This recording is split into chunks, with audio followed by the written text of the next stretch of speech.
My name's Paul Bestall. This is Mysteries and Monsters on the Paranormal UK Radio Network.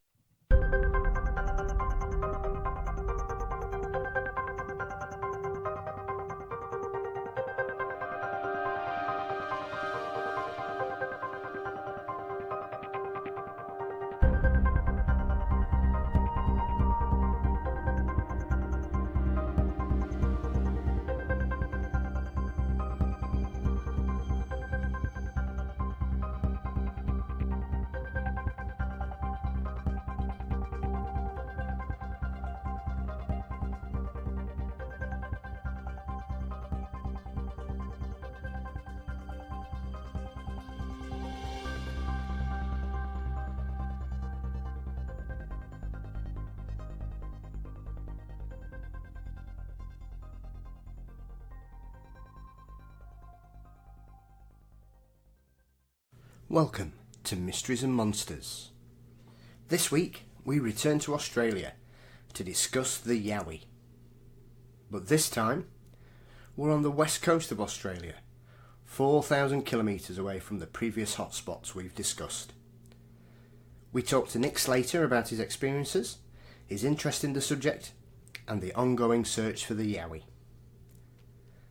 Before that, thank you to everyone that has left us comments or reviews. We really appreciate anyone who's taking the time to post our praises. Make sure you help us grow by leaving us a review on your podcast app or subscribe to us on YouTube.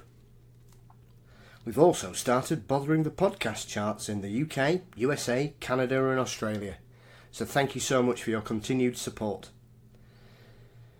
Some of our upcoming shows show our commitment to bring you a wide spectrum of guests from around the world. So I hope you continue to enjoy and support us.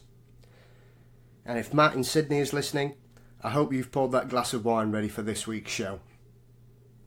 Don't forget, you can vote for the marvellous Sam Sheeran in the Beautiful Bizarre Art Prize Awards, so check that out, and I'll put the link in this week's show notes for you all.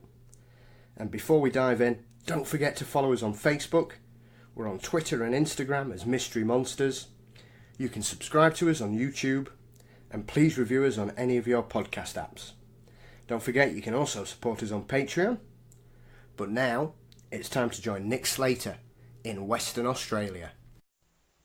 My guest today is Yowie researcher Nick Slater from the Western Australia Yowie research team. Nick, welcome to Mysteries and Monsters. How are you, sir?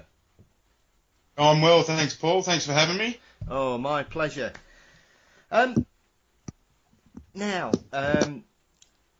I've done a couple of episodes on Yowies because I just think they're fascinating. I find the whole thing so perplexing and have done since I kind of discovered the whole Yowie phenomenon about 20 years ago when I saw an interview with Dean Harrison, who's probably one of the most well-known Yowie researchers out there. And everybody I've kind of spoke to, they've had an experience that kind of dragged them out into the bush, and after that they've never gone back. So what was it that drew you to this subject, Nick? What got you into Yowies?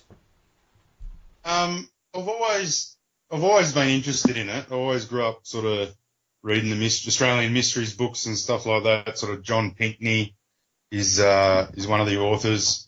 It was 3 years ago when I first got sort of pay TV. We were watching all those monster shows like the Mountain Monsters and Finding Bigfoot and all that. Yeah. And it was my eldest son. He goes, "Oh, have we got anything like that in Australia?" And I said, "Oh yeah, we do. We've got the Yowie. I knew of it." Yeah. And we sort of had a sticky beak online, and then we found AYR, the Australian Yowie, searched Dean Harrison, his website, and then they asked, "Oh, can we go out and have a look?"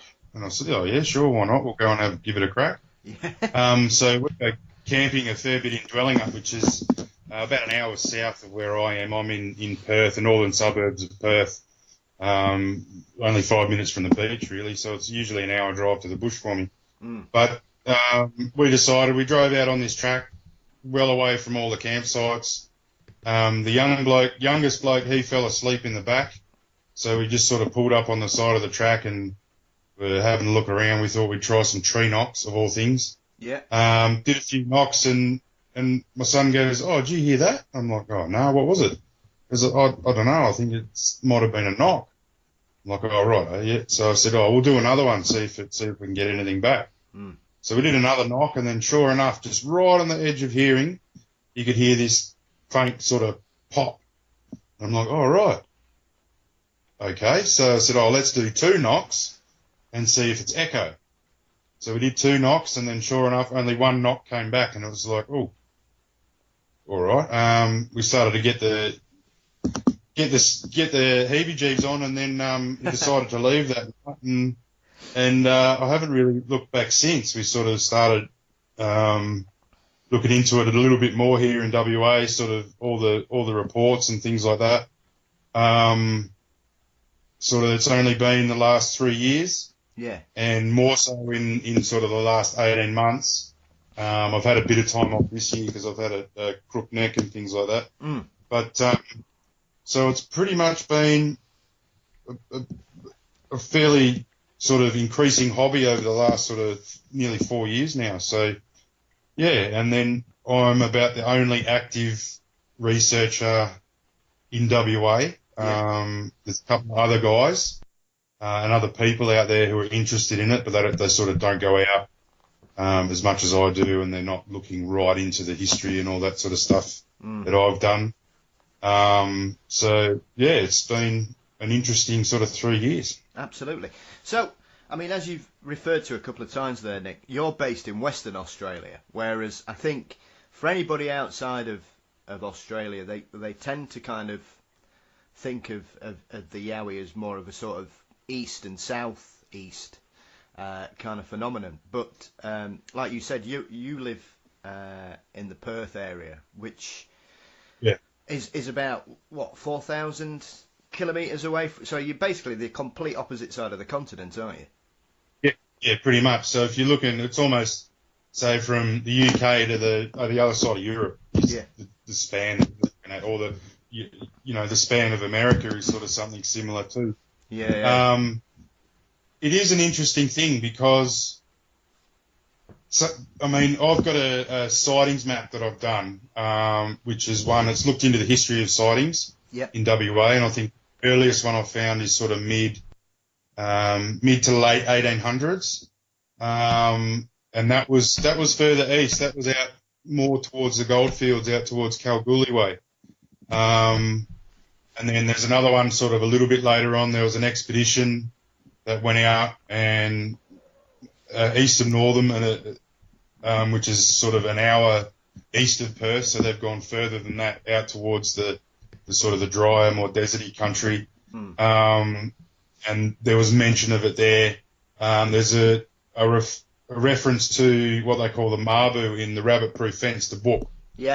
Which is that was in the 1920s, and then but within sort of the southwest region of WA, which is where I am, there's not the earliest sighting I've been able to find of big guys. The Yowie is early 1980s, which in Calamata. But traditionally, the local Aboriginal people here in the southwest are the Noongars. And if traditional stories are all of these little people, they call them, or mummery men, little fairy man. So about sort of 4 foot tall. Even when I've spoken to a few of those people, they're like, no, I don't even know we had the big guys here. They're all over east, aren't they? So there is stories here of the Yowie. They're not a lot, apart from the fact is we're sort of, well, WA is the biggest state in Australia.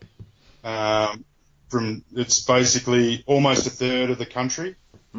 And we've got everything from sort of jarrah and karri forests, thick, dense, sort of almost sort of sub-rainforesty sort of stuff, to desert. And then right up north, you've got all the mangroves and tropical areas. So we've got a spread of terrain and climates that's so diverse. We've got one of the smallest populations within Australia. In the capital city. So it's very much a matter of there's all this space.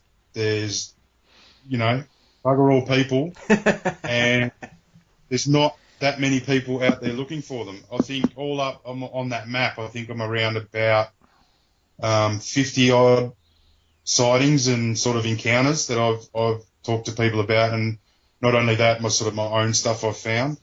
I personally have not had a visual sighting, but I've had several very hard to explain encounters with pretty much what I'm pretty certain is either the little mummery men or the big guys. More so, I'd say the little ones, the little hairy men, which they're known over east as the Junjidi, I think they call them. Yeah. There's a few different names, obviously, around for all of them.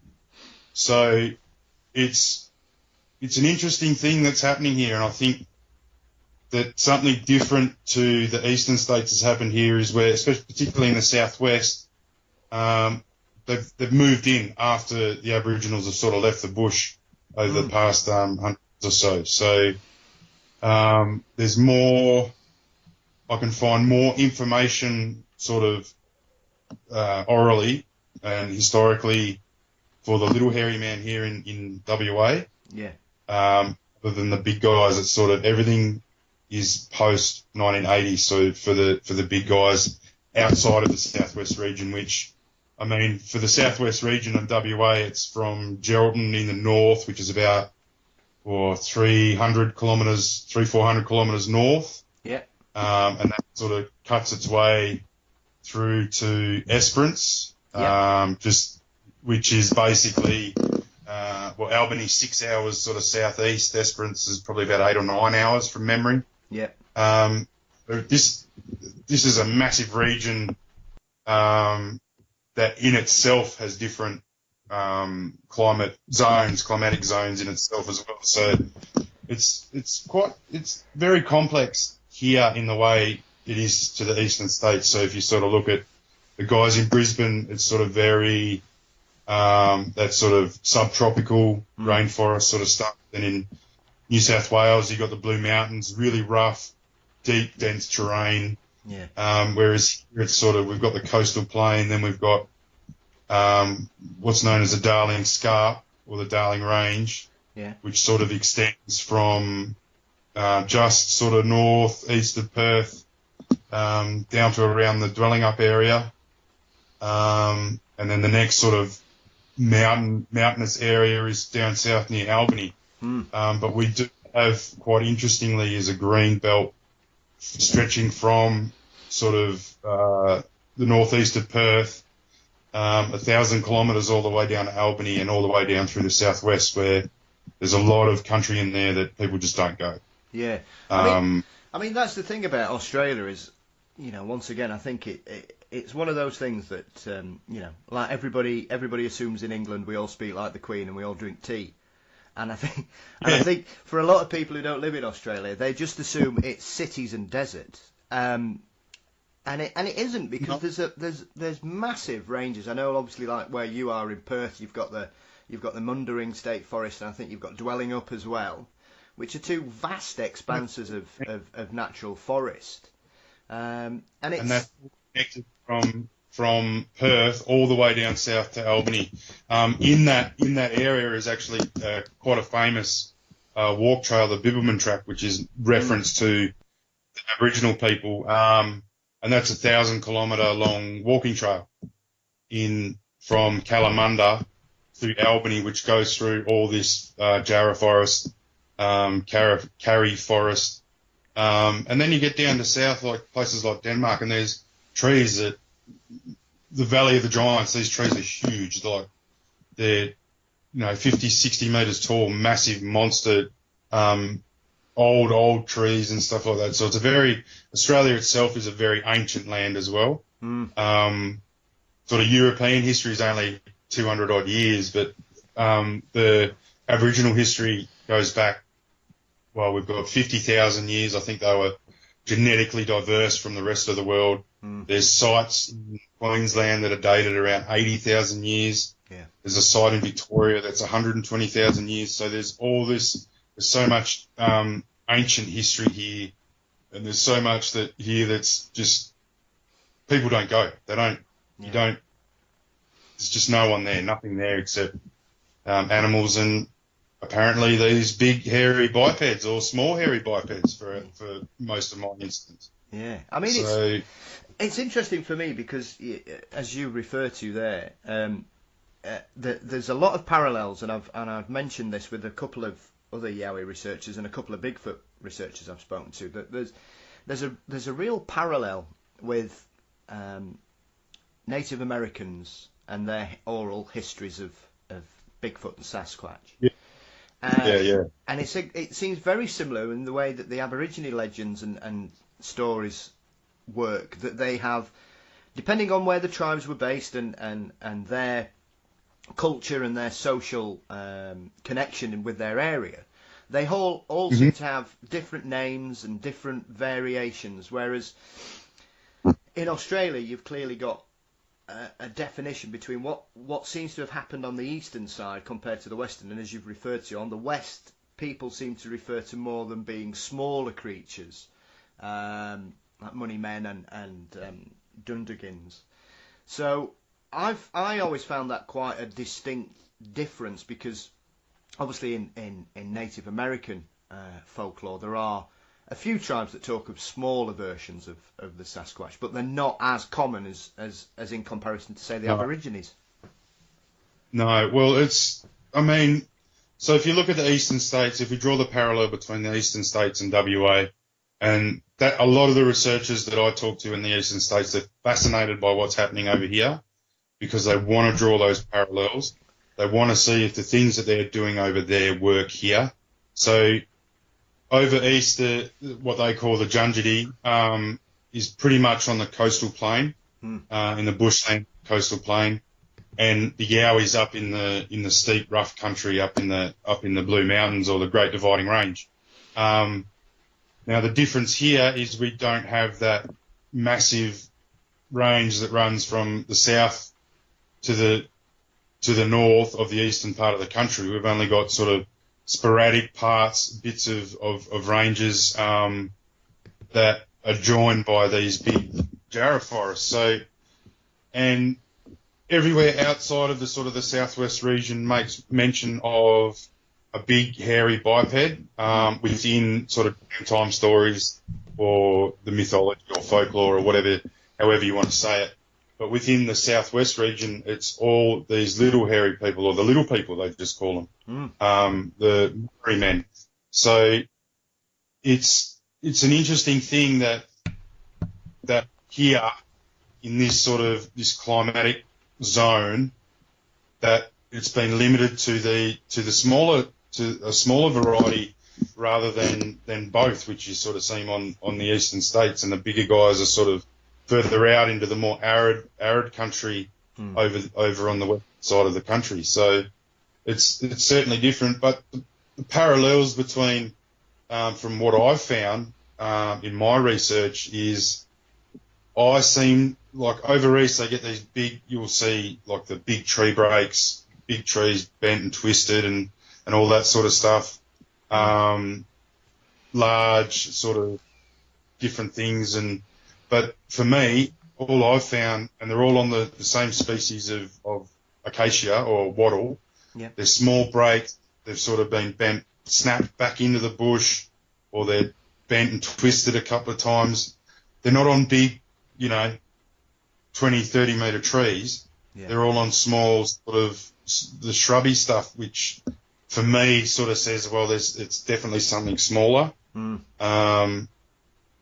And it's evidence of foraging for food. So what we have, or we call them barty grubs in the west, or witchetty grubs, more common known as, but they're quite well known to be in the acacia tree, the roots, and in the branches as wood borers. So the stuff that I've found has sort of been evidence of food foraging. I do audio recording in the field, so I've been fortunate enough to capture these anomalous wood knocks, which the guys over east seem to be getting less of. I'm getting more wood knock that I'm capturing. The guys over east are getting more howls and things like that. There's more vocalization there. So there is sort of certain parallels between it all, but there's also big contrast. And I think that's just the regional diversity and things like that there. So, yeah. And interestingly enough, the wood knocks that I've captured, I've got a couple sets of 3 knocks. I've got another one where it's a sort of a single knock followed with an unusual grunt. Yep. But what I noticed in some of the wood knocks is that on the audio program, the spectrogram, which shows you the frequency spread and things like that they were 2 of these knocks were the same sort of frequency spread, and I was like, cool, I've got a pattern here. So all right, well that's great. I've got a pattern of what it looks like on the computer. How can I say that is a wood knock or a tree branch cracking? With our fairly dry climate, the eucalyptus trees are quite well known to sort of crack and break and drop limbs out of nowhere and things like that. So once I get back into it, and the first guy to do it in Australia and maybe even the world, I haven't found anyone in the US that's done it, is to actually specifically go out and record myself creating these knocks on live standing trees, on dead standing trees, dead fallen trees, and on rocks, and using different things to create the knocks, and see if I can match them up to what I'm capturing and stuff that I capture in the future, so that there is a way that we've got a data set to say, look, that is more than likely something unknown in the bush that's creating a knock. It's not a tree that's cracking. That sounds like this. It's not a branch breaking in the wind and things like that. So that's sort of where I'm at with my research, and moving forward, that's where I'll be sort of focusing on. Basically, so we can say to everyone, hey, we've got this evidence, we've got this audio of these anomalous knocks, and it's more than likely something with hands out there banging on a tree. Yeah. And then there's like other guys, and it come off the back of other guys over east, like the Rusty 222. Yeah. He's done awesome audio work, but with footsteps. Yeah. I think his data, he's able to almost calculate the weight of the creature, and possibly even step length and things like that with the different tables he's got.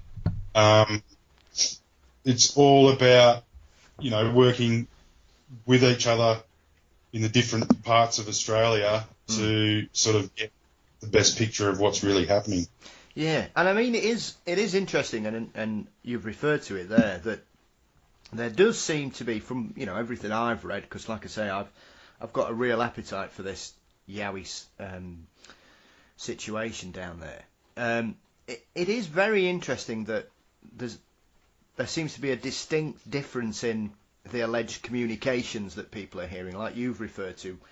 On your side, it's more knocks and bangs, and yet on the east there's a lot of vocalisations, and that's quite an interesting distinction. Whereas if you compare it to, say, Bigfoot in northwestern US and Canada, it seems to be a mixture of both. In specific areas, you'll get the howls and you'll get the wood knocks and the clicks and the whistling. But I mean, I was very fortunate a few weeks ago to speak to Ron Moorhead, who's probably most well known for recording the Sierra sounds back in the early 70s, Nick. And he had those analysed, and the frequency was beyond the vocalisation range of a human. It was clearly there.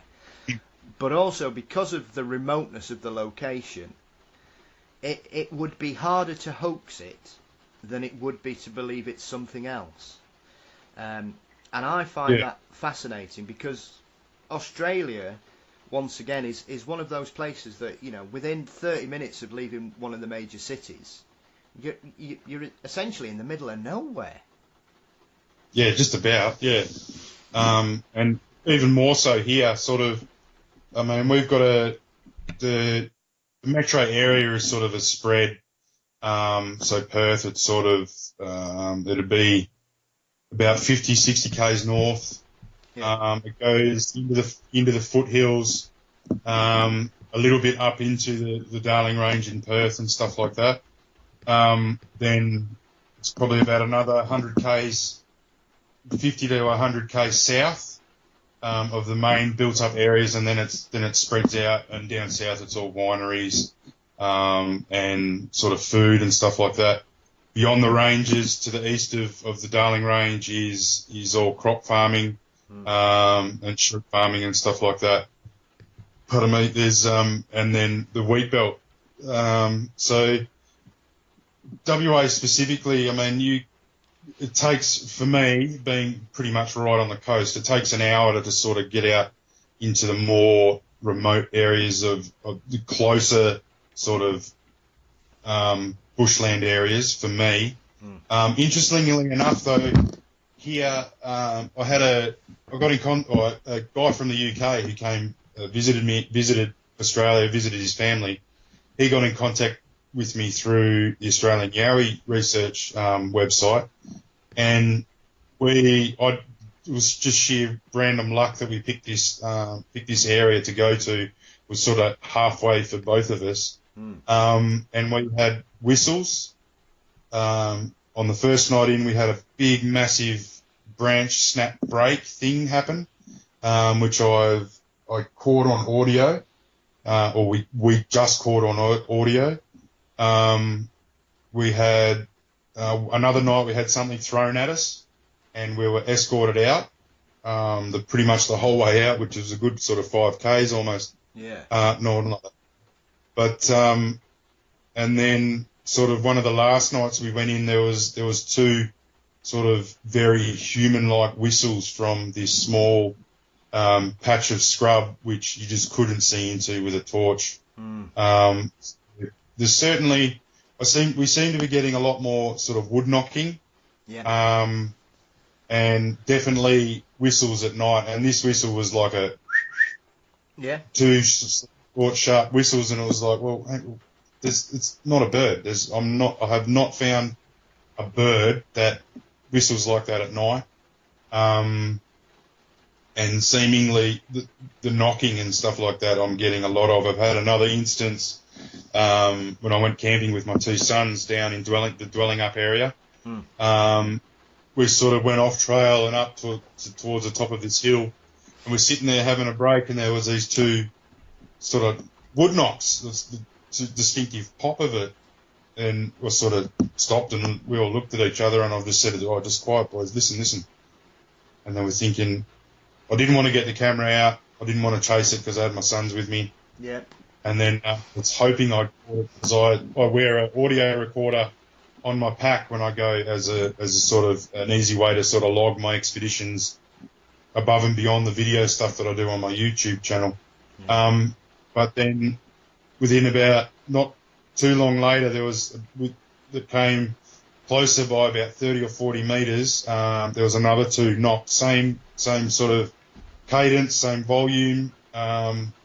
So we're getting pretty excited by this stage, and the direction of it was away from cars, it was away from everything, and then it moved away back to the original spot, 2 more knocks again, and then that was it. So we sort of followed it, the direction it came, and came across one fallen tree. We matched the sound and the cadence of the knocks. There was some knocked over grass trees, we call them. They're sort of like a black trunk with the big sort of grassy looking leaves on the top. One of them had been knocked over, and sort of we dug some grubs out of that. So yeah, there's stuff out there. There's stuff happening. Particularly, I'm getting a lot of knocking or wood knocking, whistles, especially at night. And there was one other instance where we sort of heard a mumbling, sort of talking just out of earshot. You couldn't quite understand it. That was following a sort of a thicket of a tree line, excuse me, across this the top of this hill, and my wife was there for that one, and she got goosebumps from that one. So there's something happening here. There's something out there. People are seeing it. There's, I think, 15 odd sightings of the big guys. Yep. In WA. Excuse me again. And then I've got one witness I spoke to, Ryan. He's in the short Yowie documentary teaser trailer that young filmmaker Serena has made, and we're going to do some more filming with that early next year, which I'll talk about in a second. Yep. He's of Aboriginal background, Noongar Aboriginal, and he sort of mentioned this one sighting with a big Yowie that he had, but he also mentioned I've had more sightings than I care to count with the little hairy men. So there's certainly something happening here out in the bush that we just don't know what it is. Yeah, I mean, looking at the reports and the sightings, you seem to have what looks like essentially a triangular area, down from Cervantes down to Bustleton and Albany. So, have you found that seems to be the most common area for these reports to emanate from, Nick, or have you had sporadic reports from outside of that area, or is it basically looks like it's concentrated in this specific triangle? Well, the main reason why, there is reports outside. There's reports right up north. There's some in Exmouth, more river, but it's sort of that Cervantes more river area. But the reason why they're all sort of centred on this, the sort of one area, the Cervantes through to Bustleton sort of area, that's where all the people live. That's within a close enough range. Bustleton's sort of 3 hours south, but there's a solid highway all the way there now. So it's where the people live. It's where people are seeing them. There is sporadic reports of stuff outside of that. There's even early 1900s. There's a report of what they called the Spinifex man out in the sort of western central desert area. So there's certainly a spread across WA. The reason why they're being seen so much in this one area is basically that's where all the people live. Yeah. In WA, in sort of the Perth and greater metro area, and then the semi-rural areas off that. And that's where people go. They come from Perth. People come here, they go down to the wine region around Bustleton and Margaret River and that area. Otherwise, it's all cropping farms, sheep farms, or it's bush. Yeah. National parks, state forest. And there's just in those areas there's a large amount of nothing. Yeah. So there's plenty of places for them to hide. And from what I've gathered and learnt from people I've spoken to here is they don't want to be seen. Yeah. They don't have any interest with us whatsoever. We're the biggest predators in the world. If you look at Homo sapiens, where if one person can't do it, we'll go back and get 20 more and come back and finish the job. Yeah. So it's and if they are being seen, it's for a specific reason. So whether we're too close to something that's important to them. So, for example, like a food source, a water source.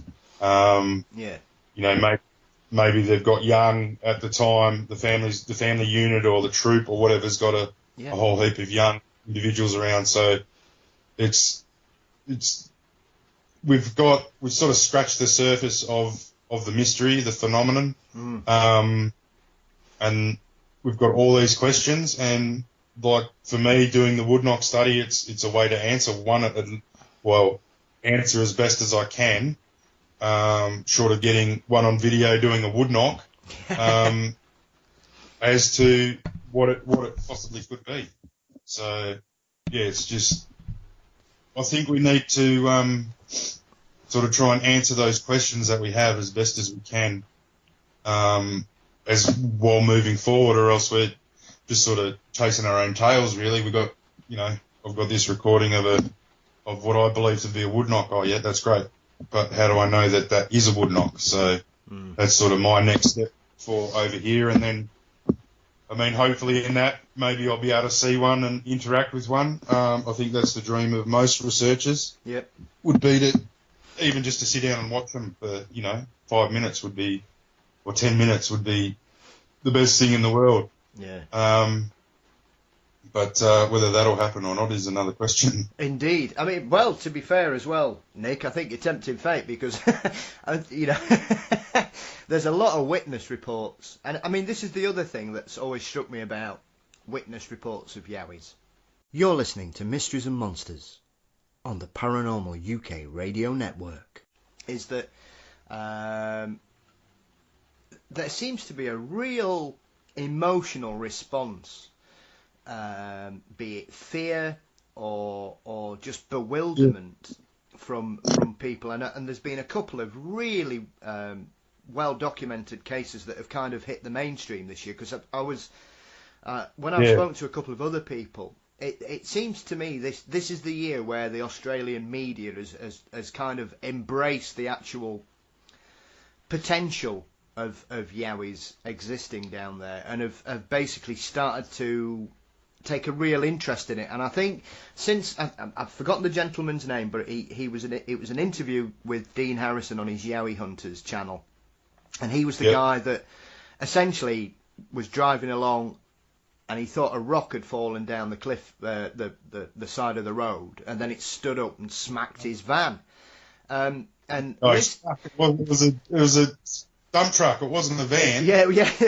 I mean, it was a big, a big old vehicle, Nick, and he was still. I mean, it was I think about 2 months after it happened, and the fear in his voice was palpable. You could tell he was emotionally just baffled and scared and just so confused. He'd got no idea what had happened to him, and there was no way that anybody could tell him anything else had gone on, because he'd looked straight at this thing. Yeah.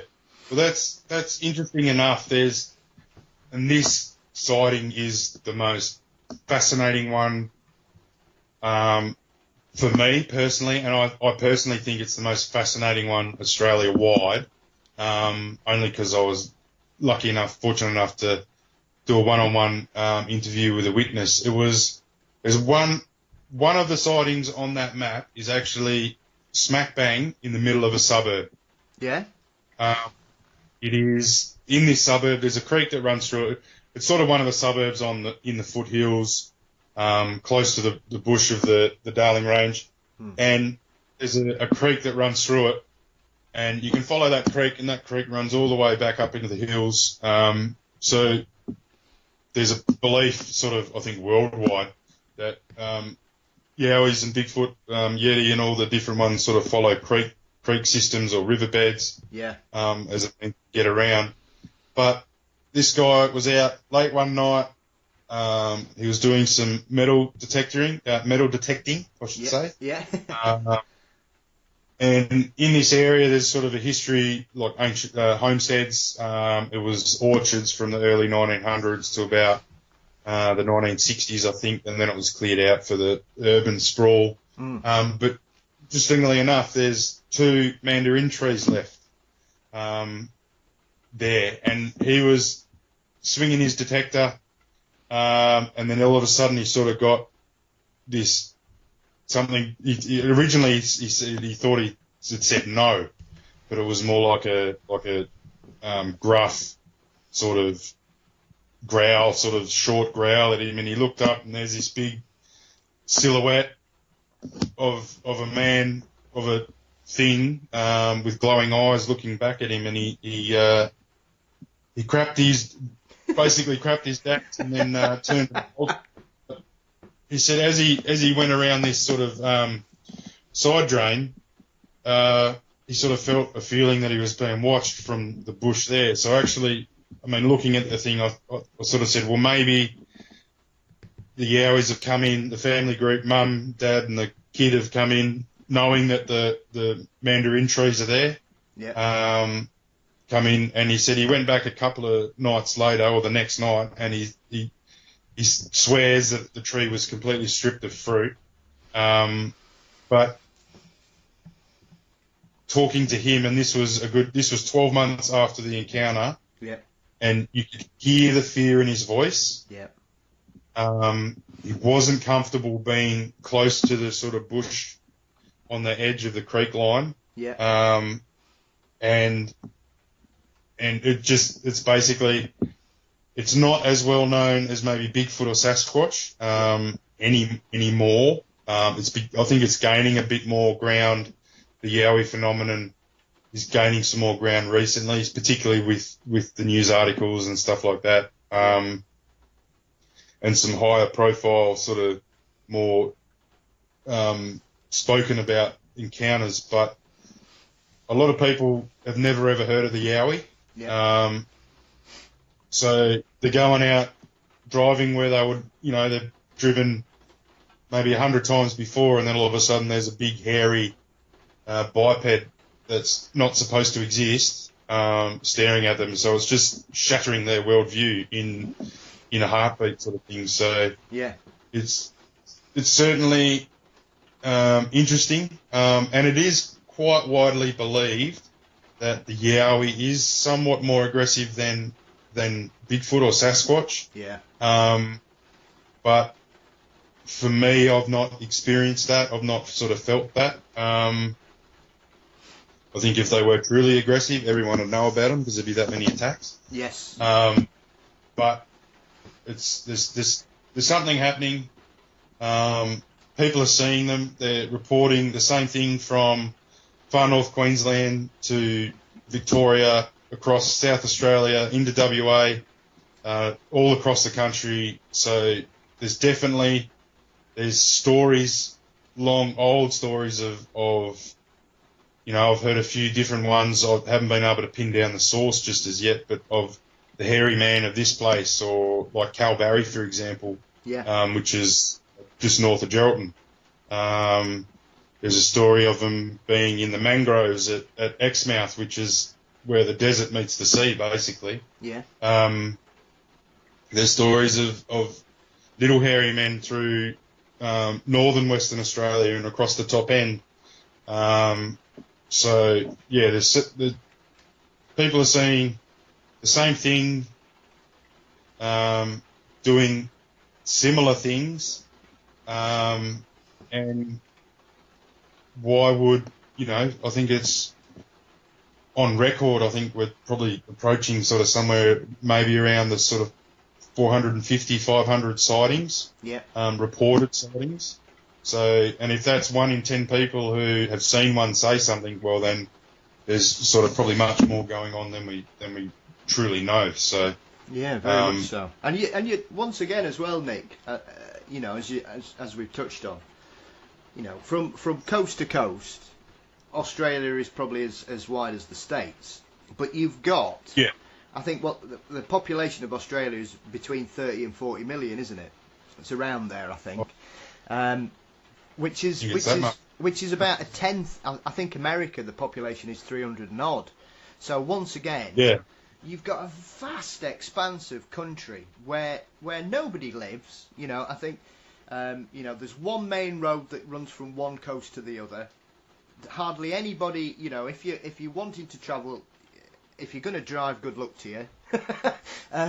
Because myself.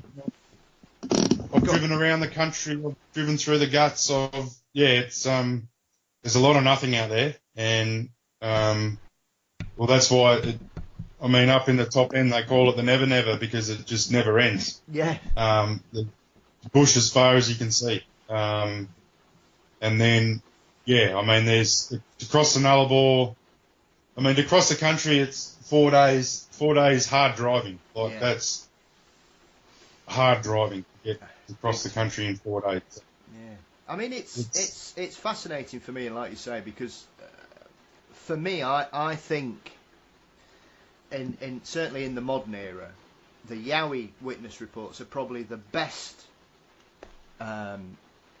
best reported, best witnessed incidents that we've had around the world in regards to weird hominids and bipedal creatures that aren't thought to exist. And I think it's something that's only going to keep developing, because I'm still perplexed, because I love cryptozoology. I've been fascinated with Bigfoot since I was a child, but not that I'm showing any particular bias, Nick, but I seem to think that the Yowie seems to be there seems to be more one-on-one interaction and a better witnessed event than we've had over anything to do with Bigfoot in the last 20 years. I know there's been a couple of fairly well-documented cases, but the Yowie seem to be so well-documented, and because of the country, the only thing it could possibly be is a mature roo, which doesn't bear any resemblance to what these people see, because they're able to see it, face on, often in headlights or street lights or wherever. I just find it incredible, because it just seems to be I know Dean Harrison has mentioned that there is a theory amongst you guys down there that, and you've touched on it earlier, that these guys some of them seem to enjoy spooking people out. Well, I would almost agree with that. Particularly where in the southwest of Western Australia, the little hairy man is quite well known as being a trickster. Yep. And with the cheeky sort of court jester, if you like, of the hairy hominid world. But at the same token, there's quite a few instances of, and I've spoken to a few researchers who've, they've almost walked straight up to them, walking up a hill, walking straight at them, and particularly early on in the piece with Ian Frost, and I think they called it Fatfoot. The situation in the Blue Mountains there, and it would almost play with them. So it's certainly, and I mean, for us here in Australia, we don't have bears. Yep. So we don't have an animal that can get up and stand 3 meters tall and walk on 2 feet. Yep. Like you mentioned before, the biggest animal we have is a big male kangaroo. Yep. And they can vary. It varies in region. We've got 3 sort of big types of kangaroos: the eastern grey, the red kangaroo, and the western grey. And they can get big and buff. I mean, there's some videos on YouTube of that one crushing a metal bucket. Oh, yeah. And they sort of reach the 6-7 foot mark in height. Yeah. But we know the shape of them. We know how they move. Yet people are seeing something walking on 2 legs, standing relatively upright, swinging arms, and hair. Yeah. Over the most of its body. Yet, and there's also reports of varying thicknesses of hair and so there's within Australia we've got all these regional sort of diversities, and we're seeing, you can almost see and hear that in some of the reports. Yeah. So, and I mean, don't get me wrong, Australians are known for a pretty good yarn, but we don't come out and dribble crap. We're not ones to embellish a story just for the hell of it. Yeah, I mean that's something, and maybe it's, I don't like to make sweeping judgments on people, but that's one of the other things that's always struck me about the Yowie reports, Nick, is in my experience and what I know, Australians are not known for exaggeration. They're very to the point, very blunt, and if they've seen something, they'll tell you exactly what they've seen. Yeah. Yeah, pretty much. Yeah, we're not known to mince our words. But it's interesting too because I mean, like on YouTube recently, I think the Daily Mail picked it up as well. Was the short teaser trailer that I was involved in for this documentary, Amber in the Bush, by Serena Cockerell. She's doing it for a uni degree. Yeah. A young filmmaker. But it's so even in that respect, so I mean she's early 20s sort of thing, but it's gathering momentum, and then over east with Yowie Dan and working on the track documentary. And this one that Serena's doing is completely self-funded, part of a university degree. She's actually working on a big cats one, an Australian big cats one here in WA as well. Yeah. Which is working at the moment. But sort of February next year, I've convinced her to come out to do maybe a night expedition. Yep. And hopefully we can get something for that. And then over, within the forums and all the Facebook groups and stuff like that, you're seeing younger people coming through that are interested in it.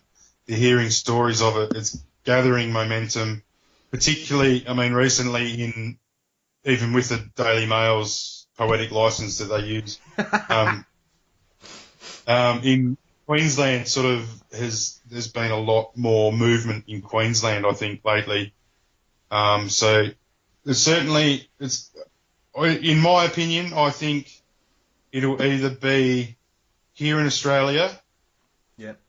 The most likely one that I think will be found first is probably like the orang pandak or something. Yes. Because there's been specific field scientists that have witnessed it. Yes, very true. Visually. Mm. But I think with what's happening here in Australia with the guys like Ray Doherty, Rod Benfield, Australian Yowie Project, you've got Yowie Dan and the track documentary. There's some other guys. You've got Australian Yowie Research. There's guys in almost every state who are doing something, and we're trying, Rusty 222, David Rowan Reed, I mean, all these guys are the ones who I've learnt from. I've benefited from their years of experience. But we're all looking very citizen scientific way. We're trying to sort of hone in our methodology, get the answers that we can answer now, and then hopefully it'll gain more momentum. Yeah. So I think either between go on, the orang pandak or the Yowie will be one of the first ones, I think, discovered. Yeah. I think so. You might.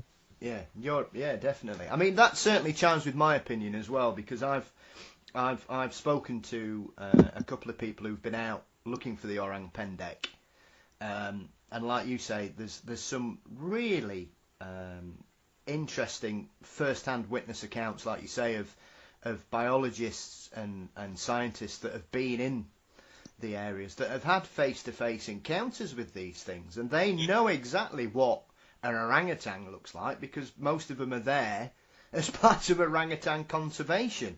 So I've forgotten the lady's name. There's a really famous interview with a lady who's been based out in that area for 20, 30 years, and she saw one 20 years ago, plain as day, and it changed her life. Yeah. So she's a field biologist or something like that. Yeah, as well. Absolutely. I think she is an orangutan conservationist, and her job was obviously cataloguing and taking care of the population out there and looking for the numbers. So, and I think she saw it in the middle of a wood on a track, just stood in front of her. Mm. Yeah. So I mean, what do you say to that? I mean, because there are only two explanations there. She's either lying or she saw it. And why would she lie? Because it would just completely discredit her entire career. Well, exactly. That's right. So it's hopefully we can gain some momentum in or I guess you'd call it mainstream science. But that is starting to happen.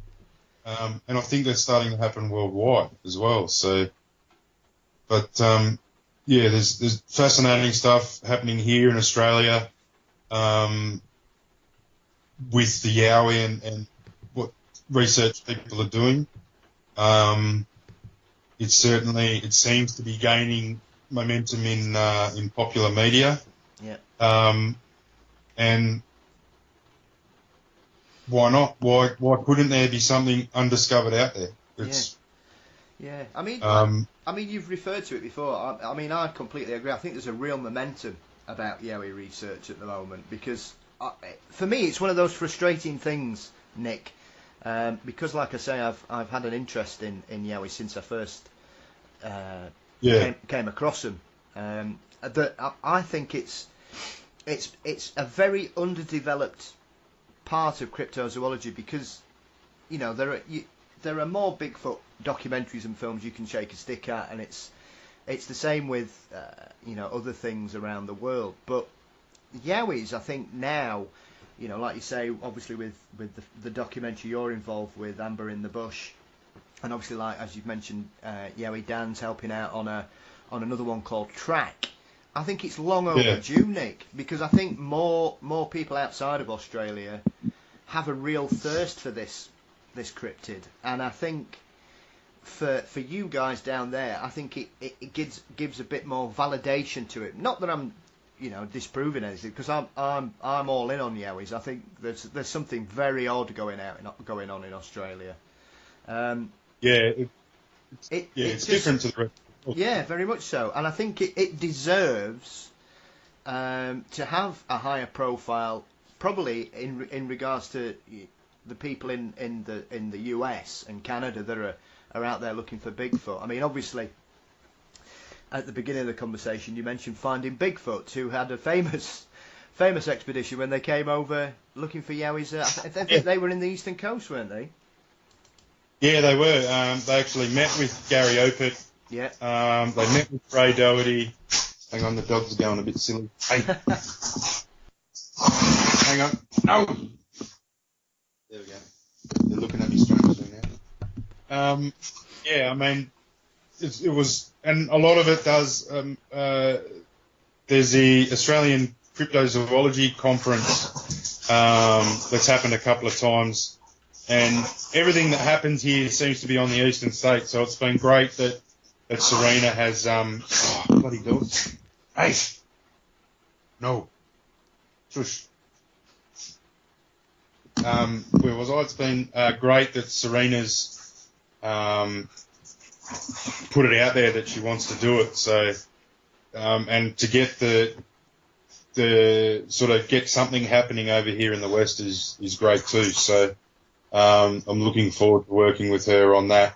I think we're going to have another look at it in February, but in between now and then, I'm looking to do an interview with her on my YouTube channel, sort of to promote what she's doing with her work and stuff like that. Yeah. So it should be good moving forward. Hopefully, I can get my neck sorted and get back out in the bush and find some more stuff here in WA. Absolutely. I mean, obviously, since you've started going out there, Nick, it's very clear that you've got a real thirst for this and you're developing it. And I think it's crucial that you keep on doing what you're doing because, like you say, you're using a lot of audio and a lot of witness reports. Have you found, as I've said to a few people, once you kind of put your name out there, I mean, obviously you were featured in the Australian Daily Mail the other week in regards to talking about the documentary and the difference between the Western reports and the Eastern reports. Have you found it that since that you've kind of more people are coming forward with experiences and stories, or has it been a steady drip since you've kind of got into it, or like you say once again, is the momentum out there pulling more people towards you? I was very fortunate in the fact that Dean Harrison, he sent me a lot of the witness contacts and stuff like that early on in the piece, and I was lucky to talk to through emails with a few of those people.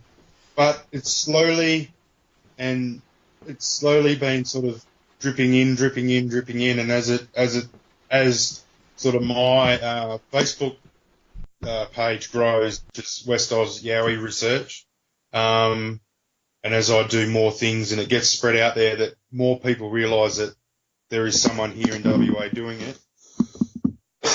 And excuse me. And so there's sort of a few more people come forward.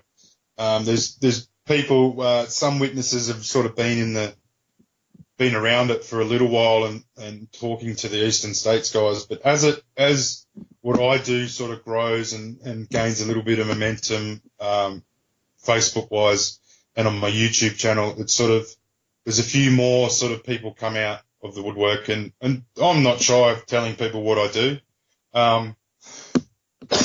And I'll also say that I've never seen one, but I've had something whistle at me in the middle of the bush at night. So there's got to be something out there that's causing this thing. And that's what, when it first started, that's what got me hooked, was those wood knocks. And here I am, sort of 3, nearly 4 years later, trying to figure out if I can identify wood knocks on an audio recorder. And it certainly has, it's as what I'm doing has grown, and my presence and knowledge about me has grown in the West, then more stuff is coming out.